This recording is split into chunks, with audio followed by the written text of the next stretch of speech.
चाहे हम अपने ड्राइंग रूम्स की गुफ्तगू की बात करें या फिर ऐवान इक़्तिदार में जो डिबेट्स होती हैं उसकी बात करें, एक मौजू है जिस पर हमेशा काफ़ी डिबेट होती है, अक्सर काफ़ी वावेला भी मचता है, और वो मौजू है ब्रेन ड्रेन। आप जहां भी जाएं तो आप किसी ना किसी से तो सुनेंगे, ख़ासतौर पर अगर किसी बच्चे को नसीहत दी जा रही है तो कहा जाता है कि बेटा जब भी मौका मिले ना मुल्क से निकल जाना, जैसे ही आपको चांस मिले, और बहुत लोग निकल भी जाते हैं। और इस इमिग्रेशन की जो मनफी असरात हैं इसको हम कहते हैं ब्रेन ड्रेन। और मतलब आसान अल्फाज में, अगर सारे जो टैलेंटेड और पढ़े लिखे लोग हैं वो मुल्क छोड़कर चले जाएंगे तो पाकिस्तान की मईशत और मुस्तकबिल का क्या बनेगा। लेकिन शायद हो सकता है कि हम जिसको हम ब्रेन ड्रेन कहते हैं उसके कुछ मुस्बत पहलू भी हैं, जैसे कि अगर लोग मुल्क से बाहर नहीं जाएंगे, और आप पता है कि हमारी आबादी कितनी तेजी से बढ़ रही है, तो एक सरप्लस पॉपुलेशन तो है, अगर वो मुल्क से बाहर नहीं जाएंगे और फिर बैरून मुल्क काम नहीं करेंगे तो रेमिटेंसेस कौन भेजेगा आपको, और फिर हुकूमत को हर 6 माह बाद या साल बाद ये कैसे कहने का मौका मिलेगा किसी, ये देखें रिकॉर्ड रेमिटेंसेस। हालांकि बड़े लोगों ने कोशिश की है कि यार रेमिटेंसेस ना भेजी जाएं पाकिस्तान को, लेकिन वो हमेशा चीज़ फेल ही हुई है। और फिर हम हमेशा ये भी कह रहे होते हैं कि यार ये देखो ये जो इंडियंस हैं इनके डायस्पोरा ने कितनी कामयाबी हासिल की है, गूगल के सीईओ को देख लो, इस टेक कंपनी के सीईओ को देख लो। अब जाहिर है कि वो गूगल के सीईओ जयपुर या चेन्नई में बैठ के तो नहीं बने, उनको बाहर जाना पड़ा, शायद 1 जनरेशन बिफोर वहां पर कामयाबी हासिल की और फिर वो इस मुकाम तक पहुंचे हैं। या फिर अगर आप यूके के हाउस ऑफ कॉमन्स को देख लें या आप अमेरिकन कांग्रेस को देख लें, इस वक्त एफबीआई के जो डायरेक्टर हैं वो भी एक भारतीय निजात अमेरिकन शहरी हैं, कैश पटेल। अब जाहिर है कि हिज पेरेंट्स मूव देयर और फिर ही वो पॉलिटिक्स में इंसर्ट हुए और इस मुकाम तक पहुंचे हैं। तो आज हमारी कोशिश होगी कि हम ब्रेन ड्रेन जिसको हम कहते हैं इसकी गहराई में जाएं, और आज हमें ज्वाइन कर रहे हैं बिलाल गिलानी साहब। आप एग्जीक्यूटिव डायरेक्टर हैं गैलप डिजिटल एनालिटिक्स प्रोग्राम के। Thank you very much for joining us Bilal साहब। अब इससे पहले कि हम ब्रेन ड्रेन या ब्रेन गेन की बात करें, कुछ मैं चाह रहा हूं कि अगर आप अदाद शुमार हमारे लिए क्लियर कर दें। बहुत मुख्तलिफ किस्म की खबरें घूम रही होती हैं। आज मैं एक व्हाट्सएप ग्रुप में था तो उसमें किसी ने स्क्रीनशॉट भेजा एक फेसबुक पोस्ट का स्टार्टअप सिंध के नाम से, पहली दफा मैंने नाम सुना है, और उसमें यह दावा किया गया था कि Pakistan is the number 1 country जिसको लोग छोड़ के जा रहे हैं। अब स्टेटिस्टिकली ये बात सही नहीं है, तो बिलाल साहब दादो शुमार हमें क्या बताते हैं? अगर फर्ज करें कि हम पिछले 5 सालों की डेटा को का जायजा करें तो क्या ट्रेंड नजर आती है, कितने लोग वाकई ही मुल्क छोड़ के चले गए हैं और ये किन किन शोबों से मुंसलिक थे? जी बहुत शुक्रिया, आपने इस इम्पोर्टेंट मौजू पर मदऊ किया। जो अगर हम डेटा का जायजा लें तो हमारे पास 2 तरह के डेटा सेट्स अवेलेबल हैं। एक पाकिस्तान में ब्यूरो ऑफ इमिग्रेशन के नाम से हुकूमत का एक इदारा है। तो तकरीबन ज़्यादातर अफराद जो जॉब की वजह से मुल्क छोड़ कर जाते हैं उन पे एक तरह की लीगल रिक्वायरमेंट है कि वो इस इदारे से एक सर्टिफिकेट हासिल करें, और ये कोई तकरीबन 1970s से एग्जिस्ट करता है इदारा, इसलिए उसके पास एक काफ़ी अच्छा डेटा सेट अवेलेबल है ये ट्रैक करने के लिए कि कितने लोग मुलाजमत के लिए मुल्क से बाहर गए। तो अगर आप उसका डेटा उठा के देखें तो 1981 से अगर डेटा लें तो तकरीबन 1 करोड़ और 30 लाख के करीब अफराद मुल्क से बाहर मुलाजमत के लिए गए थे, और ये तकरीबन 54 डिफरेंट डेस्टिनेशंस हैं या 54 डिफरेंट कंट्रीज हैं जहां पर डेटा ट्रैक करता है कि ये लोग मुलाजमत के लिए गए। अगर रीसेंट ईयर की बात करें तो 2024 का मुकम्मल साल अवेलेबल है जनवरी से लेकर दिसंबर तक, तो तकरीबन 7.5 लाख के करीब अफराद मुलाजमत के लिए मुल्क से बाहर गए, और कमो बेश पिछले 10 साल का अगर आप डेटा देखें तो इतने ही तादाद में लोग मुलाजमत के लिए बाहर जाते रहे हैं। ये लोग कौन हैं और कहाँ जाते हैं इसके बारे में जब हम देखते हैं तो यहाँ पर जो बुनियाद जो एग्जिस्टिंग एक तासुर है या नैरेटिव है वो थोड़ा सा डिबंक होता है। तो लार्जेस्ट जो इन 7.5 लाख जो पिछले साल गए इनमें लार्जेस्ट प्रोपोर्शन जो ऑक्यूपेशन कैटेगरी वाइज है वो लेबर की है, और लेबर से मुराद बेसिकली जो लोएस्ट स्किल्ड बिल्कुल मैनुअल हाथ से काम करने वाला मजदूर जो है। इसके बाद जो नेक्स्ट इन लाइन है वो ड्राइवर हैं, और थर्ड जो है वो मेसन कैटेगरी है, फिर कुछ हद तक कारपेंटर हैं। और जो डेस्टिनेशन है वो 95% मिडिल ईस्ट है, जिसमें सऊदी अरब और कतर और यूएई, ये तीन मुल्क जो हैं ये almost 90% of all the people, ये 7.5 लाख लोग मुल्क से बाहर गए।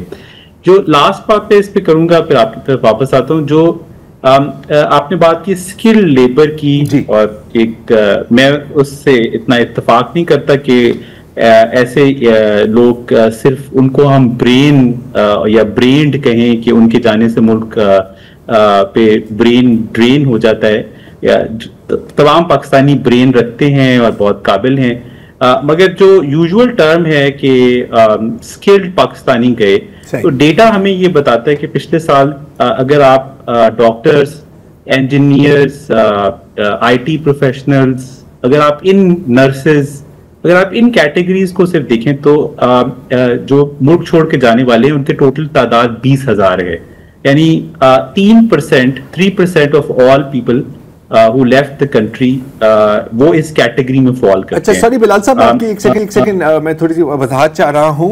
20,000 के जो आप यहाँ पर फिगर दे रहे हैं, ये तमाम स्किल्ड की बात हो रही है, मतलब प्रोफेशनल या जो भी, जैसे कि डॉक्टर्स, अकाउंटेंट्स, इंजीनियर्स, इन सबको मिलाकर 20,000 है।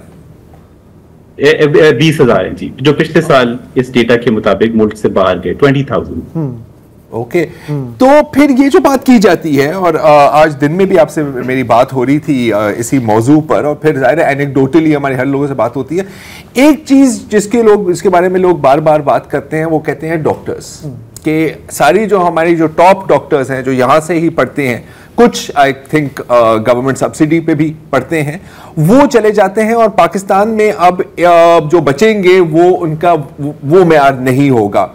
तो क्या अदादो शुमार और आपकी जो पर्सनल इसमें एक्सपीरियंस है आपको क्या बताता है कि इस बात में कुछ हद तक वजन है?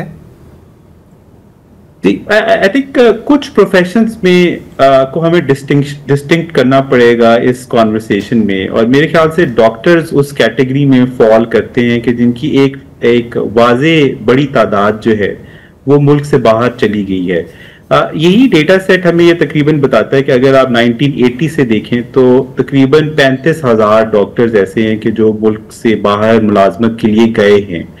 और अगर आप टोटल डॉक्टर्स की पाकिस्तान में इसी टाइम पीरियड में जो गवर्नमेंट या किसी मुस्तनद इदारे से उन्होंने डिग्री हासिल की हो, अगर आप उसकी कंप्यूटेशन करें तो ये तकरीबन 10 to 15% की रेंज बनती है कि जो लोग मुल्क छोड़कर जा चुके हैं। तो डॉक्टर्स में आई थिंक एक मेजर इशू ये है कि ज़्यादातर डॉक्टर जो पाकिस्तान में प्रोड्यूस हो रहे हैं वो पब्लिक यूनिवर्सिटी से हैं, जिसमें गवर्नमेंट के टैक्स पेयर मनी से अगर इन्वेस्टमेंट देखी जाए तो तकरीबन 30 लाख रुपए एक डॉक्टर पे एक साल पर लगते हैं, और एक तरह से 1.5 करोड़ रुपए टैक्स मनी के एक डॉक्टर को ट्रेन करने पर लगते हैं। और अगर इनमें से बड़ी तादाद मुल्क छोड़कर बाहर चली जाती है तो ये सवाल जरूर जन्म लेता है कि फिर टैक्स पेयर के पैसों से क्यों इनको ट्रेन किया गया। सिमिलरली आई थिंक सवाल रेज होता है नर्सेस के ऊपर भी, कि उसके ऊपर भी एक बड़ी तादाद गवर्नमेंट यूनिवर्सिटी से तालीम हासिल करती है। तो मुझे लगता है कि शायद हमें डिस्टिंक्शन करनी होगी कि कौन से जो लोग हैं जिनके मुल्क से चले जाने से पीछे एक किल्लत पैदा हो जाती है, और कुछ ऐसे ट्रेड्स हैं जिनके मुल्क से चले जाने से मुल्क में किल्लत तो पैदा नहीं होती, मगर हमें देखना होगा कि क्या उनके जाने से हमें किस हद तक नुकसान हुआ है, या जो रेमिटेंसेस वो वापस भेज रहे हैं उनसे वो नुकसान फायदे में कन्वर्ट हो जाता है। तो एक गुड कॉस्ट बेनिफिट एनालिसिस हमें करना होगा। ठीक है बिलाल साहब, अब हमारे साथ रहें, हम एक ब्रेक की तरफ वापस आते हैं तो कुछ और मजीद सवाल आपसे करेंगे। जी, तो हम बात कर रहे हैं ब्रेन ड्रेन का जो परसेप्शन है हमारे मुल्क में उस पर, और बिलाल गिलानी हमारे साथ हैं। वो सब ज़रार आज से चंद साल पहले जब मैं वापस आया बाहर से, तो शायद नाइविटी में मेरा ये ख्याल था कि हम लोग जो बाहर जाते हैं काम करने पढ़ने, हमें वापस आना चाहिए, कंट्रीब्यूट करना चाहिए। लेकिन पिछले चंद बरसों में जो नौजवान आते हैं, जिनकी मेंटरिंग करते हैं, ट्रेनिंग करते हैं, लेटर्स ऑफ रिकमेंडेशन देते हैं, मेरा व्यू चेंज हुआ है कि नहीं, अब आप अगर बाहर जा सकते हैं तो आप जाएं। If you can not thrive here, आपको बाहर मिल रही है अपॉर्चुनिटीज तो आपको करनी चाहिए। तो बिलाल, मेरा आपसे सवाल ये था कि जिस तरह आपने आदाद शुमार बताया कि ठीक है मेजॉरिटी जो लोग बाहर जाते हैं वो लो स्किल्ड हैं और हमारे हाईली प्रोफेशनल लोग जो हैं उनकी तादाद 20,000 के करीब है। दैट इज़ नॉट एस्टॉनिशिंग, इससे कोई बहुत मेजर ब्रेन ड्रेन का तासुर नहीं मिलता। लेकिन इसके बारे में आप क्या कहेंगे कि हमारे जो नौजवान हैं जो यूनिवर्सिटी से ग्रेजुएट करते हैं, सबकी कोशिश होती है बाहर जाना, और ख़ास करके जो हमारी ख़वातीन हैं यूनिवर्सिटी के बाद वो चाहती हैं कि ये मुल्क रहने के काबिल नहीं है, हम बाहर जाएं, थ्राइव करें, और उनमें से अक्सर लोग इसलिए जाते हैं कि हम यूनिवर्सिटी में एडमिशन लें, फिर कुछ जुगाड़ कर लें, वापस ना आना पड़े। क्या उसको हम इस ब्रेन ड्रेन में काउंट करेंगे या नहीं? बिल्कुल, आई थिंक जो आपने एक ओवरऑल पेसिमिज्म का जिक्र किया और एक लैक ऑफ ट्रस्ट का कि अगर आप पाकिस्तानी एजुकेशन सिस्टम में रहते हैं तो आपका कोई फ्यूचर नहीं है, तो आई थिंक ये एक बहुत बड़ा रीज़न है। हमारे भी हालिया सर्वे में जब लोगों से पूछा गया कि अगर आपके लिए कोई बंदोबस्त कर दिया जाए मुल्क से बाहर जाने का, तो आप क्या मुल्क छोड़ के जाएंगे, तो 1/4 पाकिस्तानी ये कहते हैं कि वो मुल्क छोड़ के चले जाना चाहते हैं। सबसे ज्यादा जो तशवीश का नंबर था मेरे लिए वो ये कि 18 से 30 साल की उम्र के अफराद, और अगर आपके पास अंडर ग्रेजुएट डिग्री है तो उनमें 50% से भी ज्यादा ये शरह थी कि वो लोग मुल्क छोड़कर जाना चाहते हैं। इसलिए intention is certainly significantly more than what is really happening. यानी जो हो रहा है उससे बहुत ज्यादा लोग मुल्क छोड़ के जाना चाहते हैं, और वो जा नहीं पाते क्योंकि हम जैसे कि नजर भी आता है कि Pakistani passport is one of the worst passports to get out of the country. So I think ये education is certainly one of those contributing factors के जिसके थ्रू लोग एक्चुअली एग्जिट कर रहे हैं। But I would still think कि जो total numbers हैं वो बहुत एस्टॉनिशिंग नहीं है। People who even use the education platform to exit the country. हमने जो यूनाइटेड स्टेट्स की तरफ से जो एजुकेशन वीज़ाज होते हैं उसके ऊपर भी एक डैशबोर्ड क्रिएट किया, पिछले तकरीबन 15 साल का डेटा उसमें कंपाइल किया। तो उससे भी अगर आप देखें तो तकरीबन पिछले 3 से 4 साल में एवरेज जो है वो 6 से 7 हज़ार स्टूडेंट वीज़ाज इशू हुए हैं पाकिस्तान में बेस्ड अमेरिकन एम्बेसी की तरफ से। और जो यूके के नंबर्स हैं वो इससे सिग्निफिकेंटली हायर हैं, क्लोज टू 40,000 एवरेज है। So education is certainly one method that people are using, but when I compare it with other countries, मसलन नेपाल जो है वो per capita significantly higher number of student visas avail कर रहा है। China is the largest contributor to American international education. Second number पे India है। So it paints a picture कि जो लोग मुल्क छोड़ के जा रहे हैं, not necessarily everyone is leaving because they feel कि यहाँ कोई फ्यूचर नहीं है।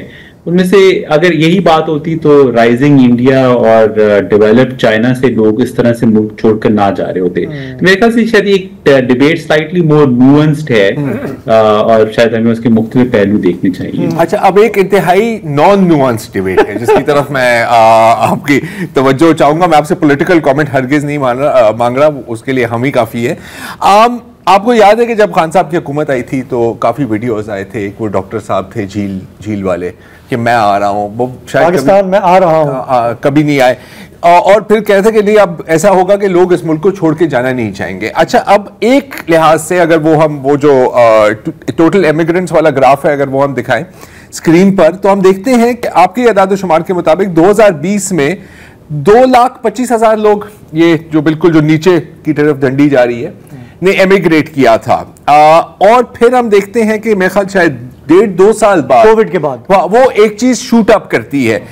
और फिर अब हम देखते हैं कि इट्स डाउन टू 3,36,000 लगभग। ये जो एकदम से जो कराची स्टॉक एक्सचेंज वाला जो ग्राफ बना है यहाँ पर ऊपर नीचे आगे पीछे, इसको हम कैसे एक्सप्लेन करेंगे? मतलब इसका सियासी हालात से कोई ताल्लुक है या नहीं, या कोई और इसमें यहाँ पे फैक्टर है? जी बिल्कुल। मेरे ख्याल से सियासी हालात से कोई खास ताल्लुक नहीं है। उसकी एक बड़ी वजह ये कि 2020 से लेके 21 का वो टाइम पीरियड है जब कोविड रिस्ट्रिक्शंस आ गई और लोग मुल्क से वीजाज देना बंद हो गए, फ्लाइट बैन्स लग गए, तो इस वजह से लोग जो हैं वो मुल्क छोड़कर जा नहीं सके। फिर एक पीक जो अगले 2-3 साल आपको नजर आ रहा है, वो एक तरह से एक बैकलॉग जमा हो गया इमिग्रेशन का, और जो मुल्क पाकिस्तान से लेबर इंपोर्ट करते हैं उनके पास भी एक शॉर्टेज प्रोड्यूस होगी, तो उन्होंने उस बैकलॉग को पूरा करने के लिए किया। अगर आप लॉन्ग टर्म एवरेज देखें तो अब ऐसा लगता है कि 2024 जो है वो एक लॉन्ग टर्म एवरेज के करीब पहुंच की थी, और 2025 भी उस पुरानी लॉन्ग टर्म एवरेज के करीब है। इन नंबर्स में आई थिंक एक दो चीजें जो थोड़ी सी छुप जाती हैं वो ये भी हैं कि कुछ इसमें चेंज भी आया है डेस्टिनेशन ऑफ पाकिस्तानी लेबर में। और हमने रिसेंटली देखा है कि यूएई जो है वहां पर, क्योंकि वीजा बैन एक तरह का एक अनसेट वीजा बैन है पाकिस्तानियों पर, तो पिछले एक साल में 2023 और 2024 में एक वाज़े डिफरेंस है in terms of total man power exported to UAE. मेरा ये भी ख्याल है कि जो कॉन्वर्सेशन आज हम यहाँ कर रहे हैं इससे बहुत ज्यादा कॉन्वर्सेशन की जरूरत है, क्योंकि at the end of the day Pakistan की लार्जेस्ट एक्सपोर्ट उसके लेबर है, क्योंकि ये 90% और so of the total exported people are actually labour. तो जिस मुल्क की एक्सपोर्ट ही लेबर हो, उसके ऊपर वहां पर एक बहुत संजीदा बहस की जरूरत है इन नंबर्स के ऊपर, और वो हमें कहीं नजर नहीं आती। अच्छा बिलाल, मैं एक बात मेरे जहन में है, आप क्लियर करें। पाकिस्तान में जो हम कहते हैं फॉरेन इन्वेस्टमेंट आनी चाहिए, नहीं आ रही, और जितनी हम चाह रहे हैं, और हमारे पास 25 करोड़ का मुल्क है, इतने अफरादी क़ुव्वत है, बेरोज़गारी है, फिर भी ये लोग नहीं आ रहे हैं, दूसरे मुल्कों में जा रहे हैं।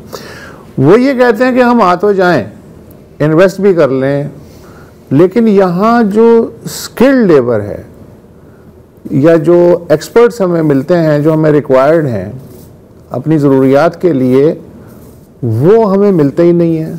तो या तो फिर हम अपने बंदे लाएं, या अपना सरमाया जो है कहीं वियतनाम में ले जाएं या इंडिया में ले जाएं, कहीं ले जाएं। अच्छा, बात उनकी भी सही है, और बात ये भी है कि हमारा जो अपना निज़ाम तालीम है वो उनकी रिक्वायरमेंट के हिसाब से प्रोड्यूस ही नहीं कर रहा बंदे। तो ये जो बाल्टी है, इसकी लीकेज को कैसे रोका जाए, फिर क्या किया जाए?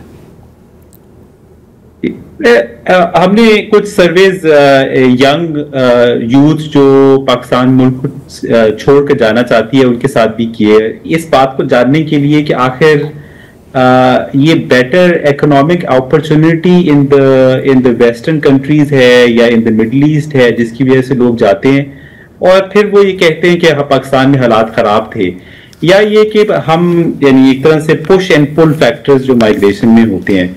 मेरा अपना जाती तज्जिया ये होगा कि मेजर रीजन जो है पाकिस्तान से लोगों के छोड़ के जाने का, वो पाकिस्तान में एक फैलती हुई मायूसी है।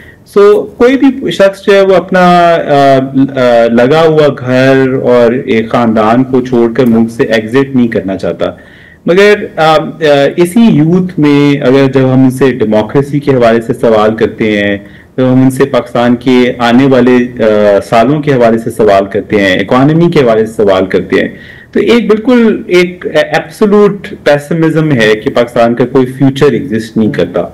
तो ऐसे एक जब तासुर हो एक सिंकिंग बोट का, तो फिर आप उनको जिस हद तक की भी इकोनॉमिक अपॉर्चुनिटी यहाँ पर देने का आप उनको एक होप दें, तो ये एक डिफिकल्ट डिसीजन होगा।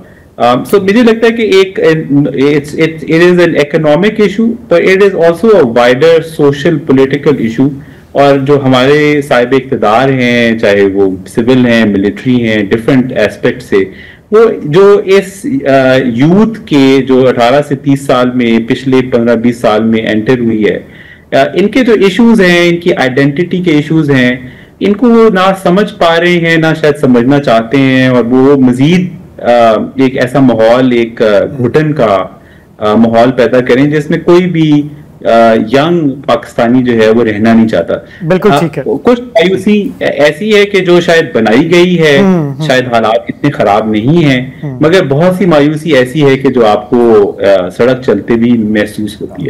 एक लम्हा फिक्रिया है, परसेप्शन को सोचना चाहिए। आपका बहुत बहुत शुक्रिया बिलाल गिलानी साहब, मेरा ख्याल है इंसाइटफुल है। परसेप्शन जो है वो जैसी है उसको उन्होंने एक्सप्लेन भी किया कि इसमें। अच्छा, एक आखिरी बस मुख्तसर बात कि एमिग्रेशन का एक फायदा ये भी होता है, जब वो जो मुल्क छोड़ के गए हैं वो स्किल्स हासिल करके दौलत कमा कर वापस अपने मुल्क में आए, जिसको कहते हैं रिटर्न माइग्रेशन। लेकिन इसके लिए फिर आपको कुछ वो माहौल बनाना पड़ेगा to make it attractive for people to come back ना। पहले जाने का माहौल तो बना लें, फिर आने का माहौल बना हुआ है, आने का माहौल भी बनाओ ना यार।